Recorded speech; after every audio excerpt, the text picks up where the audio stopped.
নমস্কার বন্ধুরা, আমি সুচরিতা। আমার রান্নাঘরে তোমাদের সকলকে স্বাগত জানাই।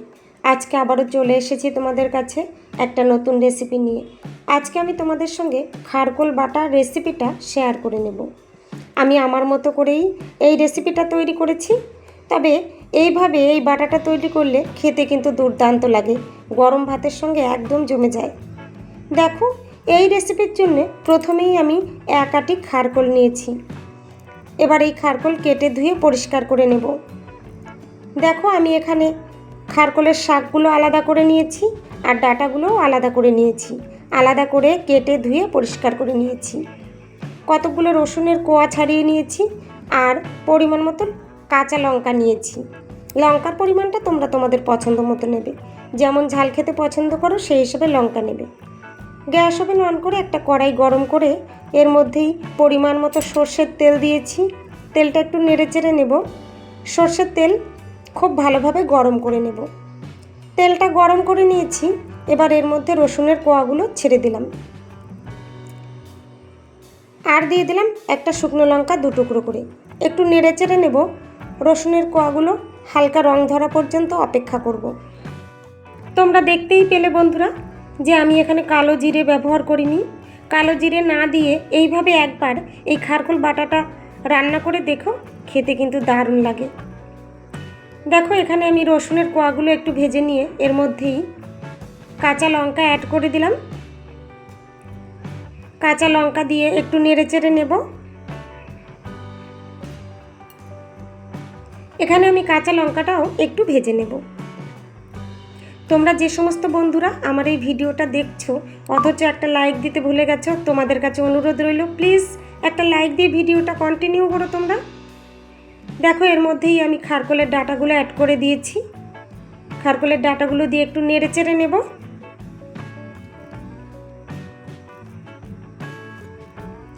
কিছুক্ষণ নেড়েচেড়ে নেওয়ার পর এর মধ্যেই পরিমাণ মতো লবণ দিয়ে দেব। লবণ তোমরা তোমাদের স্বাদ মতো দেবে। লবণ দিয়ে আবারও একটু নেড়েচেড়ে নিলাম। এই ডাঁটাগুলো এখানে আমি 2-3 মিনিটের মতো ভেজে নেব।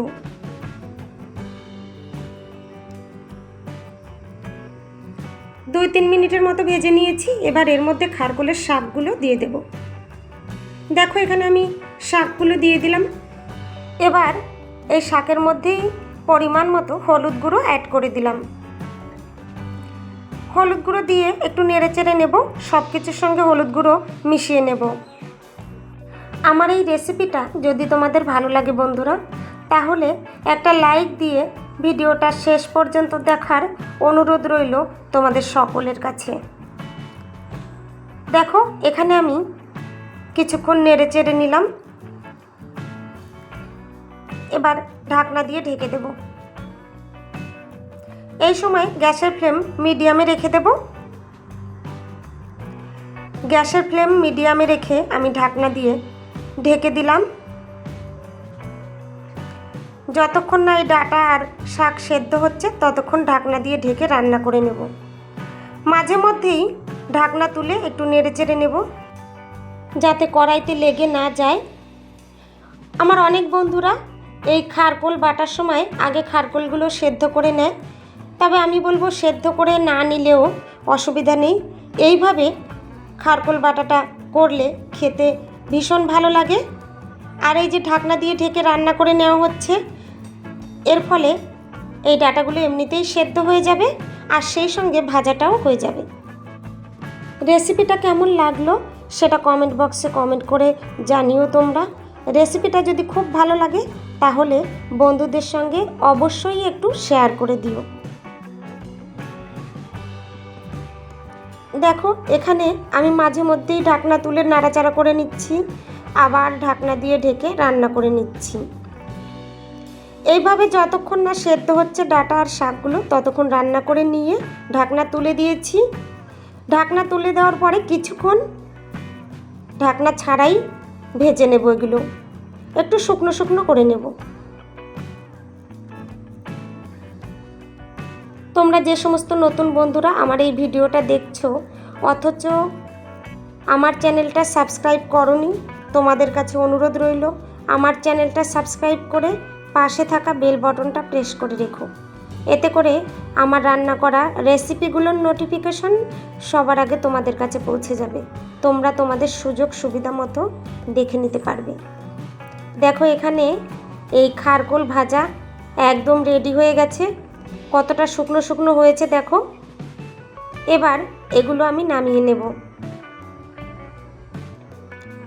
গ্যাস বন্ধ করে দিয়েছি। গ্যাস বন্ধ করে দিয়ে একটু নেড়ে চেড়ে নিলাম।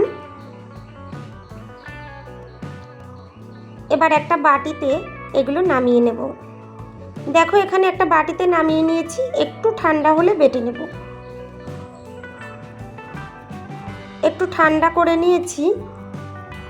এদিকে দেখো আমি 1 চামচ হলুদ সর্ষে নিয়েছি।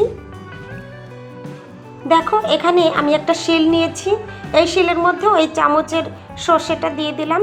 প্রথমেই আমি সর্ষে বেটে নেব। এইভাবে সর্ষে বাটা দিয়ে ওই খারকোলগুলো বাটলে খেতে দারুণ লাগে বন্ধুরা। দেখো প্রথমেই আমি সর্ষেগুলো বেটে নেব, না হলে সর্ষেগুলো গোটা থেকে যেতে পারে। সেই জন্য আগে ভালোভাবে সর্ষেগুলো বেটে নিয়ে তারপর এর সঙ্গে ওই খারকোল ভাজাটা অ্যাড করে দেব। এই সর্ষেগুলো বাটার সময় আলাদা করে আমি আর জল ব্যবহার করলাম না। ওই খারকোলের পাতাগুলোর সঙ্গে যখন সর্ষে বাটবো তখন এমনিতেই সুন্দরভাবে বাটা হয়ে যাবে। দেখো এখানে বেশ কিছুটা সময় নিয়ে আমি সর্ষেটা আগে বেটে নিচ্ছি।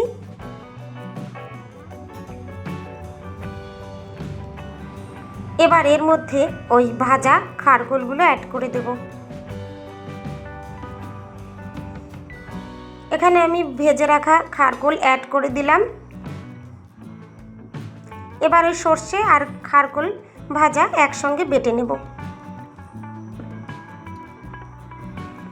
এই বাটাটা গরম গরম ভাতের সঙ্গে থাকলে আর কোনো কথা হবে না বন্ধুরা, খেতে দুর্দান্ত লাগে। আমার কাছে তো ভীষণ ভালো লাগে। দেখো বন্ধুরা এখানে খারকোল বাটা আমার হয়ে গেছে।